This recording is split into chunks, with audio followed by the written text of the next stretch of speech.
kemerdekaan secara finansial. Kita udah bisa memenuhi kebutuhan hidup kita sendiri, ya kan? Kita dibebankan oleh pajak yang tinggi, sementara mereka itu menikmati uang yang banyak, fasilitas yang menurut saya luks. Istri kita juga menjajah kita, ya kan? Betul? Kita juga dijajah. Kita juga dijajah. Kita juga menjajah. Kita juga menjajah. Why don't you stay tuned to our channel? Nyanyi kemerdekaan. Wah, mantap tuh. Oke, coba-coba lah. Coba, suara Mas Daus tuh kelas. Sama sudah? Iya. 17 Agustus tahun 45, itulah hari kemerdekaan kita. Hari merdeka, nusa dan bangsa, hari lahirnya bangsa Indonesia. Merdeka. Oke, mantap ya suara Daus rupanya mah. Jadi vokalis Daus dulu kena. Enggak. Awak kalau suara awak sebenarnya bunyi batuang, jadi agak payah sih. Kalau orang melagu banyak orang yang pingsan. Sekali mau nyanyi langsung tangga-tangga pintu rumah orang, jadi ambo agak takut jadi penyanyi itu. Cuma tadi ambo mencoba untuk menyelaraskan suara Pak Dedi aja. Sebab ambo memang seketik banyak masih ada semangat jiwa merdeka tuh di dalam diri ambo. Kalau Pak Dedi apa lo? Kok merdeka tuh masalah suara? Iya. Kalau suara ya tentang makna dari kemerdekaan. Itulah sebenarnya, Dos. Masalah kemerdekaan tuh yang secara lahiriah, secara apa, memang awak kau merdeka, Dos. Tapi dalam segi yang merdekanya itu apalagi zaman kini kan. Sebenarnya awak tu lo merdeka lah. Ada awak yang channel lo merdeka lah. Tak? Awak masih dikuasai oleh bangsa asing. Ekonomi pun masih carut marut. Terusnya pokoknya tak jaleh lah masalah ekonomi. Yang tujuan dari kemerdekaan adalah dari Undang-Undang Dasar 45 itu kan mencerdaskan kehidupan bangsa dan mensejahterakan kan gitu kan. Sementara cari gini kan ada sejahteranya dia, Dos. Mencari kondisi gini kan terjadi banyak ketimpangan, Dos. Di lain sisi masyarakat awak kok untuk makan sih susah, ya kan? Untuk belanja, untuk memenuhi kebutuhan hidup sih susah. Di lain sisi pejabat-pejabat awak gajinya luar biasa lah naik ya. Fantastis. Iya. Dengan 3 juta per hari. Ya kalau diakumulasikan di luar apa kayaknya ndak mencalik kondisi rakyatnya di bawah kan. Sementara ini wakil rakyat tuh lebih mewah daripada rakyat gitu. Jadi kalau mencalik dari apanya, ya lu merdeka awak lah. Secara simbolis lah mereka. Jadi kayak upacara itu memang ya itu seremonial aja. Jadi kalau yang merdeka tuh menurut awak tuh bebas berekspresi. Kau berekspresi pun kadang-kadang dihambat-hambat. Kemerdekaan secara finansial. Kita udah bisa memenuhi kebutuhan hidup kita sendiri, ya kan? Itu yang merdeka kalau menurut awak. Terusnya awak tidak terjajah dari segi ekonomi, dari segi produk-produk lain, gitu. Kalau awak itu yang arti yang merdeka.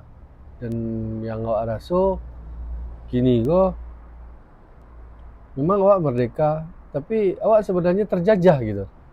Apa menurut Daus tuh? Yo, kalau menurut kamu tidak pendapat awak sama Daus? Ambo setuju jo Pak Dedi. Memang awak sampai saat ini kok memang alun sepenuhnya merdeka, baik itu secara real maupun tidak real. Jadi pada kenyataannya arah kehidupan wak berbangsa bernegara kok ndak jaleh doh. Kamu awak ke dibawa lah. Sedangkan negara lain wak cari lah mulai maju, wak cari di daerah wakko maju juga. Kalau kemajuan ada, tapi kemajuan adalah kita menikmati teknologi yang maju. Jadi kemerdekaan yang dimaksud Pak Dedi tadi adalah kemerdekaan seutuhnya, yang pure, yang betul-betul merdeka. Itu memang belum bisa diciptakan. Sebab tidak bisa merasakan merdeka itu apabila apapun yang awak lakukan selalu dibatasi, selalu harus lihat kiri dan kanan, maka awak cari banyak ketimpangan-ketimpangan yang masih awak rasakan sampai saat ini. Jadi untuk kedepannya Indonesia ko akan seperti apa, Allahu alam bisawab. Tapi ambo punya prinsip untuk anak-anak muda awak ko, di mana saja berada, manfaatkanlah di saat-saat yang serba tidak menentu, tidak ada kepastian, dengan tetap berkreasi dan berimprovisasi. Memang kalau ditanya tentang kemerdekaan, awak tidak pernah merdeka. Dari zaman penjajah dulu sampai kiamat mungkin awak tidak akan merdeka. Disebabkan karena negara awak bukanlah negara industri. Bukanlah negara yang punya teknologi tinggi, tidak ada. Kita adalah negara agraris. Jadi banyak lahan untuk pertanian. Jadi kalau negara yang banyak pertaniannya, syukur-syukur kalau negara itu pertaniannya maju. Tapi kalau negara pertaniannya dibilang maju ya untuk dalam negeri ya bolehlah. Tapi kalau untuk diekspor mungkin barang yang ada, komoditas yang ada di Indonesia mungkin tidak begitu banyak ya. Cuma jadi tujuan kedepannya anak-anak muda di Indonesia ko akan lebih banyak berkreasi menjadi para ilmuwan. Tapi ilmuannya bukan di bidang teknologi dan industri, karena negara kita adalah negara agraris. Jadi karena negara agraris ini orangnya rata-rata lebih banyak bekerja daripada berpikir. Jadi kita banyak jadi terjajah.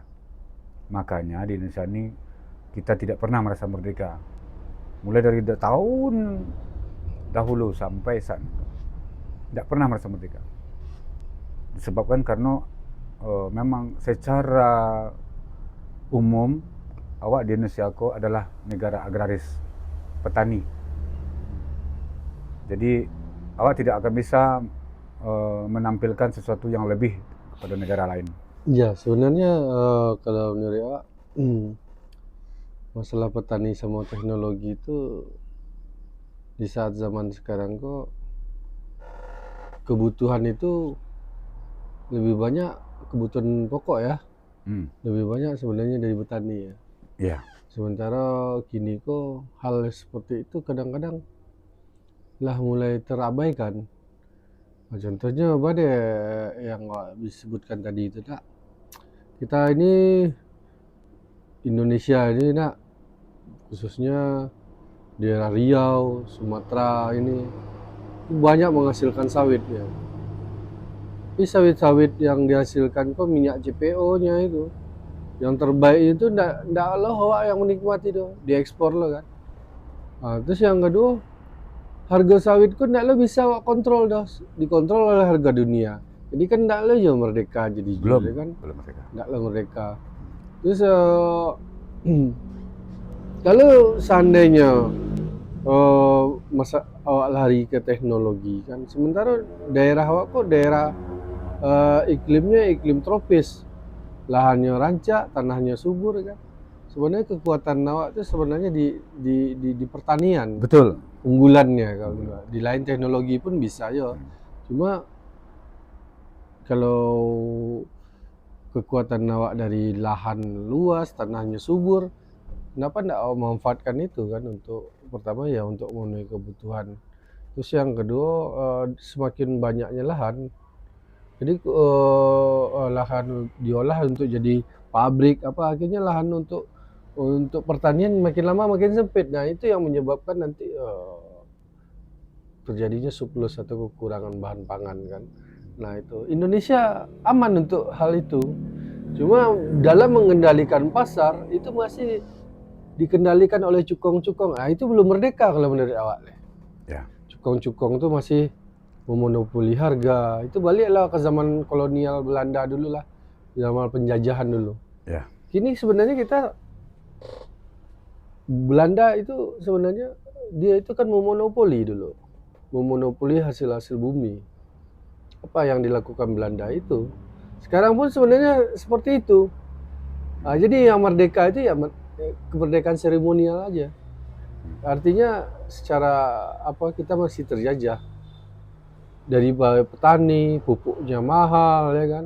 Dari hasilnya nanti pas pupuk mahal, pas hasilnya harganya turun, jadi nggak sesuai antara kerja pupuk mahal, kerja kita sekian, jadi hasil taninya sekian, jadi ujung-ujungnya tekor kan, gitu. Jadi kalau menurut saya sih, kalau kita pengen merdeka, khususnya kita ambil khusus kalau untuk petani ya, kita harus bisa ngambil pemasaran sendiri, nggak lewat tengkulak, nggak lewat ini ya. Kita harus memasarkan sendiri. Dari bahan baku kita bikin jadi bahan jadi, bikin jadi bahan setengah jadi, baru bahan jadi. Contohnya apa? Contohnya kalau di Tampe awak kini ku kan ubi, penghasil ubi ku kalau dijual kan murah, tapi kalau dikelola jadi sanjay, jadi apa itu harganya kalau lebih bagus dan naik ekonomi awak naik kan. Oke. Naik kan. Oke Pak Dedi, mungkin saya potong dulu sedikit ya Pak Dedi ya. Makna kemerdekaan itu sebetulnya kemerdekaan itu dinikmati oleh segelintir orang. Ya, oke Pak Dedi, tidak semua orang menikmati. Jadi kemerdekaan yang hakiki itu kan seharusnya kan kita semua menikmatinya. Tapi pada kenyataannya hanya segelintir orang yang menikmati kemerdekaan. Jadi kita cukup prihatin juga. Kenapa di saat sudah mendekati akhir zaman kita masih belum juga merasakan gimana manisnya buah merdeka. Malah buah merdeka itu pahit-pahit semua. Kayak buah kuldi dia. Ya Pak Dedi ya. Kayak buah kuldi dia. Jadi kita tidak bisa menikmatinya Pak Dedi. Jadi saya juga ikut prihatin. Mungkin kalau menurut saya penyebab karena belum merdekanya kita karena praktek yang kita laksanakan dalam kehidupan sehari itu bertentangan dengan nilai-nilai yang pernah diperjuangkan oleh nenek moyang kita, para pejuang yang dahulu. Yang pertama, orang sekarang tidak menghormati jasa para pejuang. Siapapun dia, mulai dari tingkat bawah sampai tingkat atas, dia tidak menghormati para pejuang. Itu menurut saya Pak Dedi ya. Itu menurut saya. Dan menyebabkan arwah para pahlawan itu sudah tidak ikhlas lagi melihat yang terjadi di Indonesia sana. Jadi seperti kutukan lah. Jadi kalau saya bilang nanti negara terkutuk, saya toh tinggal di Indonesia, nggak mungkin kan? Tapi kita sudah kena aja, kena getahnya jadi. Horor dia. Jadi horor jadinya. Cuma saya garis bawahi juga Pak Dedi. Jadi yang merdeka itu adalah orang yang kuat agamanya Pak Dedi. Karena Bapak Dedi kan orang Muslim, ya. Mungkin semua orang yang beragama di Indonesia apabila dia mempunyai keimanan yang kokoh dan kuat, landasannya kuat, itu dia tidak merasa terjajah. Jadi secara ekonomi kita memang terjajah. Secara ekonomi ya, kita dijajah. Kenapa kita dijajah? Karena kita sudah menjauh dari prinsip-prinsip yang ada di dalam kitab Muslim ya, di kitab Al-Quran itu kita sudah menjauh Pak Dedi. Karena Bapak Dedi kan tahu praktek riba sekarang terjadi di mana-mana, pinjol ini itu segala macam kan sudah merebak. Jadi itu tidak bisa di stop Pak Dedi. Karena itu adalah salah satu penyebab dari kita merasakan tidak merdeka Pak Dedi. Dan kemerdekaan itu tidak akan pernah kita bisa nikmati. Ya. Selagi masih seperti itu, keadaannya masih seperti itu. Jadi sekarang secara berkelompok ya, secara grup. Jadi pribadi-pribadi. Jadi sekarang yang dituntut Pak Dedi pribadi-pribadi itu. Jadi supaya Bapak Dedi kurang merasakan kemerdekaan, ya Bapak Dedi nggak boleh kerja sama orang lain, tidak boleh di pegawai swasta, tidak boleh pegawai negeri. Bapak harus jadi bos sendiri. Maka Bapak akan merasakan kemerdekaan. Betul. Walaupun Bapak nanti ditindas orang, nggak masalah. Bapak kan punya jalur. Memang kita nih yang mengatur kehidupan kita kan bukan kita, Pak Dedi. Ada pemerintah, ada yang di atas sana. Tapi kalau kita kembali kepada Al-Quran, saya kira tidak masalah, Pak Dedi. Jadi mengenai kita harus berbuat sendiri, ya kan? Ya. Zaman kini kok memang kita harus memberi seperti itu. Ada kami beberapa hari yang lalu lah ya, pernah bercerita sama seorang teman. Kebetulan teman saya, Ya. Kebetulan teman saya itu seorang apoteker, ya kan? Iya, Pak Dedi. Jadi data-data yang didapat itu, apoteker dihasilkan di wisuda per 6 bulan untuk daerah Riau itu 600 sampai 800 per 6 bulan, sebenarnya 1 semester. Ya. Ya kan? Jadi kalau untuk 1 tahun berarti kisarannya sekitar 12.000 sama 1.200 sama 1.600. Ya. Sementara peluang kerja untuk yang tersedia itu 200 sampai 300 untuk tenaga apoteker, ya kan? Nah, berbalik dengan cerita awal tadi, yang Daus bilang tadi itu, apa yang dilakukan ya untuk anak-anak mahasiswa sarjana yang telah wisuda.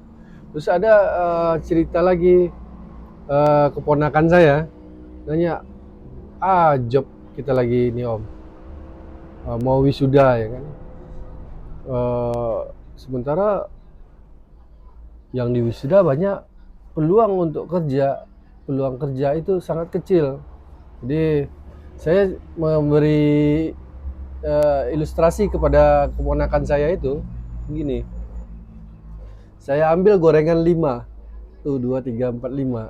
Ya. Ada bakwan, ada pisang, ada tahu, ada goreng ubi, ada 5 gorengan. Saya ilustrasikan sama keponakan saya tadi. Ini gorengan ada 5, ya kan? Ada 5 gorengan. Sementara yang mau merebutkan gorengan ini ada 50 orang, ya kan? Berarti ada 45 orang yang nggak dapat gorengan, ya kan? Jadi bagaimana caranya Om? Caranya yaitu kita yang bikin gorengan ini kita jual ya. Jadi makna dari gorengan tadi kan bisa kita ambil kesimpulan bahwa sebenarnya di zaman sekarang itu kita harus merubah paradigma anak-anak muda atau sarjana itu yang selama ini mungkin mereka berpikiran setelah wisuda mereka mencari kerja atau melamar kerja kan.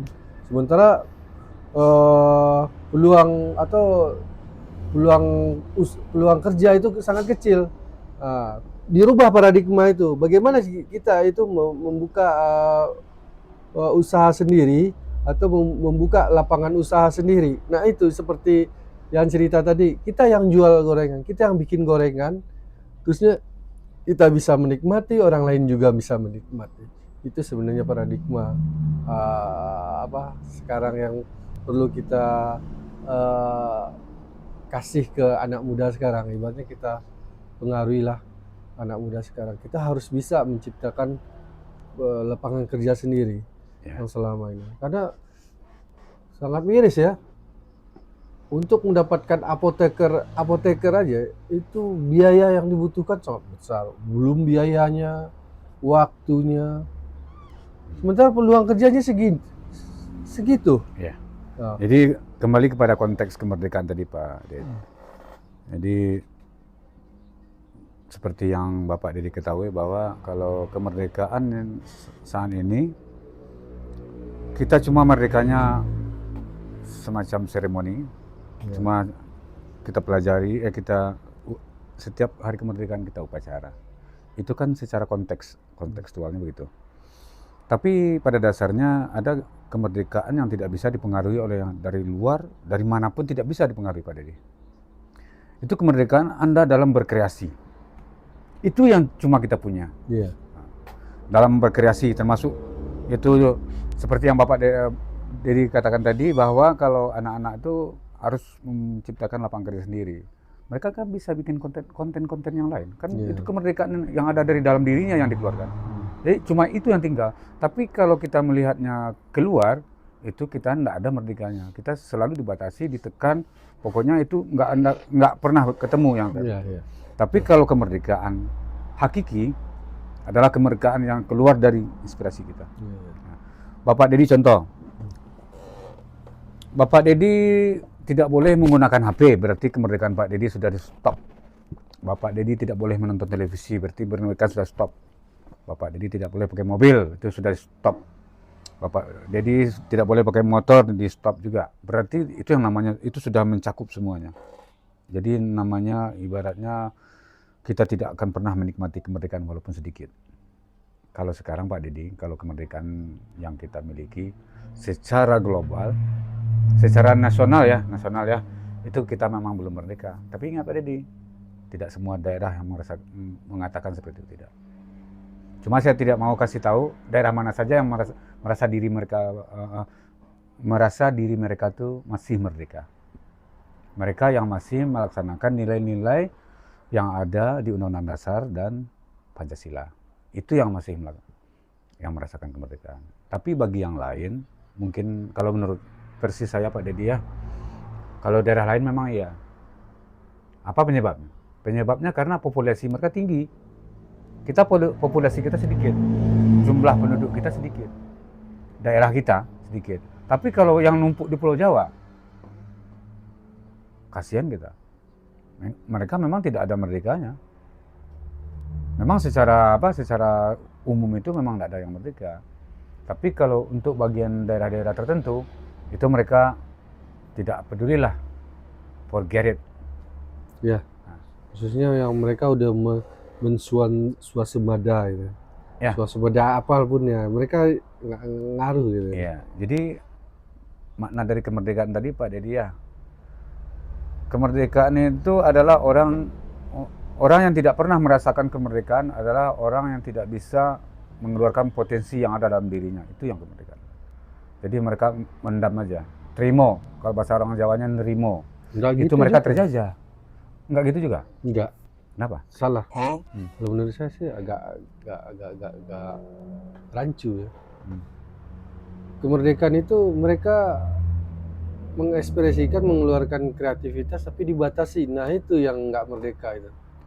Tapi kalau yang Daus sebutkan tadi itu nggak bisa dia nggak bisa mengeluarkan apa potensi yang itu dia nggak merdeka. Enggak. Yang arti sebenarnya kalau itu berbalik kepada individunya. Iya, yang kita bahas kan kemerdekaan. Apa sih yang merdeka itu? Secara umum ya. Iya. Kalau itu malas orang itu, nggak mau gali potensi. Iya. Itu artinya individunya yang salah. Sekarang kan yang kita bahas itu bukan itu. Kita berkreasi tapi dibatasi. Ya. Kita mau ini tapi harganya ditentukan gitu. Nah, itu sebenarnya. Terus pajak dinaikkan.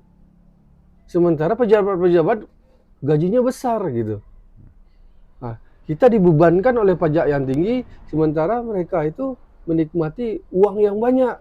Fasilitas yang menurut saya luks. Gitu. Nah, itu sebenarnya. Nah, kalau masalah dia nggak bisa mengeksplor dirinya, itu ke orangnya, individunya kena. Nah, gitu kalau menurut saya, Pak. Sorry ya, gitu. It's okay, it's okay, it's okay, it's okay. Sorry.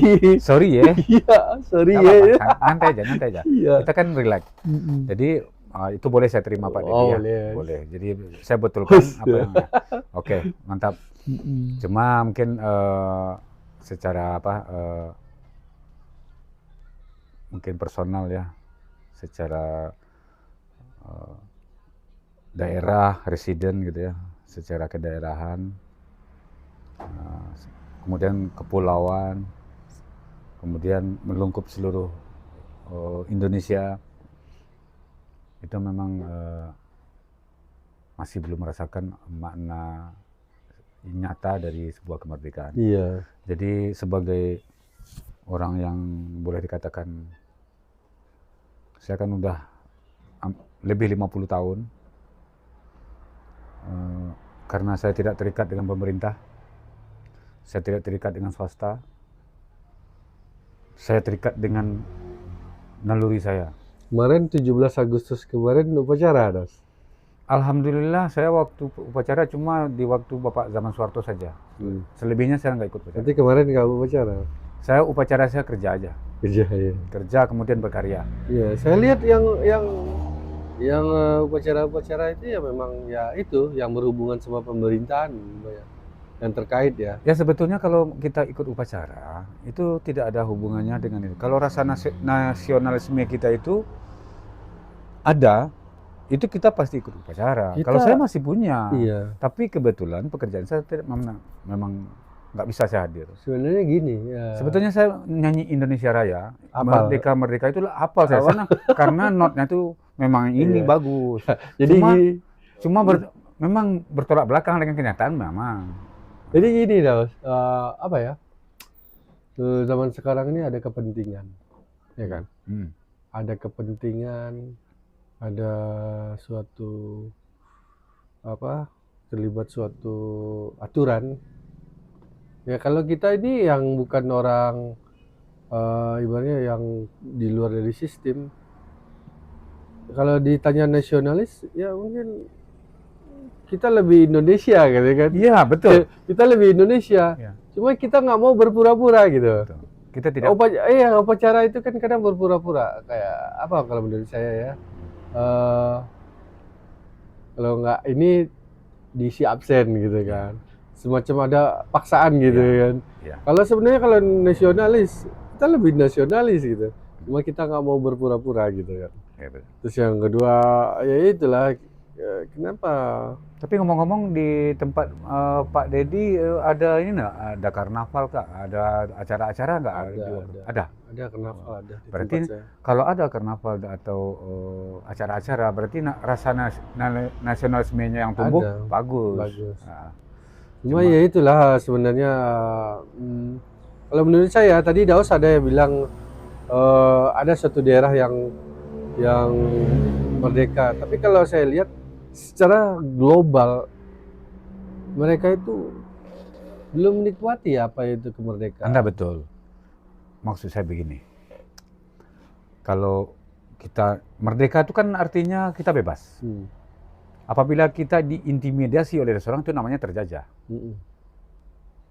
Betul kan? Betul. Nah, yang menjajah bukan saja orang dari luar negeri. Dalam negeri juga menjajah kita. Di provinsi juga menjajah kita. Istri kita juga menjajah kita. Ya kan?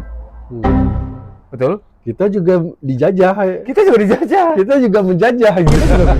Tapi ingat, karena dia menjajah kita menjajahnya keluar. Kita jajah negeri orang untuk bisnis. Itu maksudnya. Jadi memang kalau masalah penjajahan itu tidak akan pernah berakhir. Apalagi namanya kemerdekaan Pak Dedi, tidak ada yang merdeka Pak Dedi. Sebab harga merdeka itu terlalu mahal. Terlalu mahal. Jadi waktu kita bilang saya sudah merdeka, aspeknya ada dua Pak Dedi. Dari pribadi kita yang merasa yang belum merdeka, atau orang lain yang bilang kita belum merdeka. Ya, intinya gini. Tadi kan contohnya kita terjajah, istri, suami pun menjajah istri ada juga kan, Ada. gitu kan. Intinya ini ya, kenapa kejadian seperti di Papua, dia minta merdeka, Timur Leste dia minta merdeka. Intinya apa? Kalau saya lihat sih Papua kenapa dia pengen memisah dari kita, dari NKRI itu kan. Terus di Aceh dulu juga pernah pengen GAM itu, gerakan Aceh Merdeka itu kan apa? Karena mereka tidak apa, pertama tidak menikmati kemerdekaan. Terus yang kedua sebenarnya arti dari merdeka itu sebenarnya keadilan dan ke apa? Keadilan aja, keadilan dan kesejahteraan. Ya. Itu sebenarnya intinya itu. Kayak di Papua heboh-heboh sekarang ini. Mereka tidak menerima keadilan dan kesejahteraan. Coba ada bayangkan berapa hasil bumi Papua yang dieksplor atau yang diambil, dikeruk gitu kan. Sementara yang menikmati hasil bumi itu dibawa keluar, ya kan, tambang uranium, nikel, belum minyak gas dan minyak bumi kan. Sementara orang Papua sendiri Masih bangkit, dia masih belum bisa, masih pakai pampers ya? masih ya itu. Itu mereka jadi diambil dari kesimpulan itu kenapa mereka melakukan itu gerakan Papua OPM, Operasi Papua Merdeka itu kan karena mereka itu nggak ada menerima keadilan, nggak ada menerima kesejahteraan, dan mereka tuh ya ibaratnya mengekspresikan aku harus merdeka, dia minta merdeka kan gitu ya. Jadi sebenarnya kalau seandainya kita itu bisa mesejahterakan, memberikan keadilan kepada contohnya kalau di lingkungan keluarga, itu sebenarnya udah merdeka, udah bersosialisasi, udah berdiskusi, bermusalah mufakat dalam mengambil keputusan, kita udah merdeka. Sebenarnya dalam lingkup kecil itu merdeka itu yaitu adanya kesejahteraan dan keadilan. Itu aja sebenarnya. Maka di dalam Pancasila itu keadilan sosial bagi seluruh rakyat Indonesia. Ada di itu kan. Karena apa? Yang pencetus Pancasila itu dia udah memikirkan inilah keadilan, inilah kemerdekaan. Pertama itu ketuhanan yang Maha Esa. Kenapa diletakkan pertama? Yaitu nilai religinya gitu dah. Oh gitu. Kalau menurut saya sih seperti itu. Kalau nggak ada unsur itu nggak ada kemerdekaan.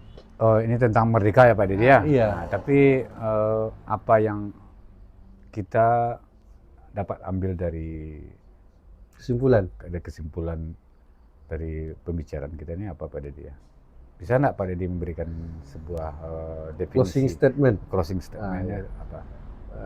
Jadi closing statement itu sebenarnya kemerdekaan itu apabila kita merasakan kemerdekaan itu kita bisa menikmati, bisa tanpa ada intimidasi dari apapun, bebas berkreasi, bebas secara ekonomi, bisa memenuhi kebutuhan kita, bisa dinikmati.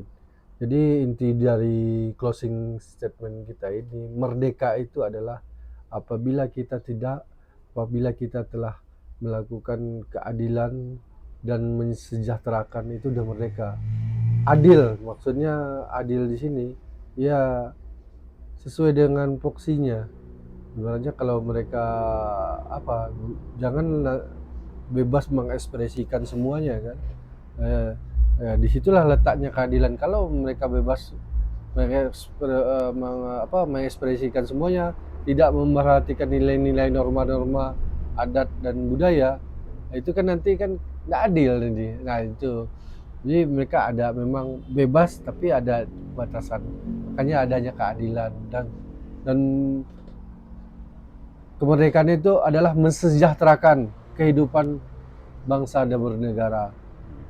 Apalagi yang ada di dalam bumi, hasil bumi dan kekayaan lain dinikmati oleh warga negara, bukan cukong-cukong yang dinikmati. Nah itulah closing statement saya. Oke, mantap. Oke Pak Didi, terima kasih atas ekspresinya. Ya, main gitar loh. Ya. Gitar. Di sanalah aku beri Diri jadi pandu ibuku. Why don't you stay tuned? How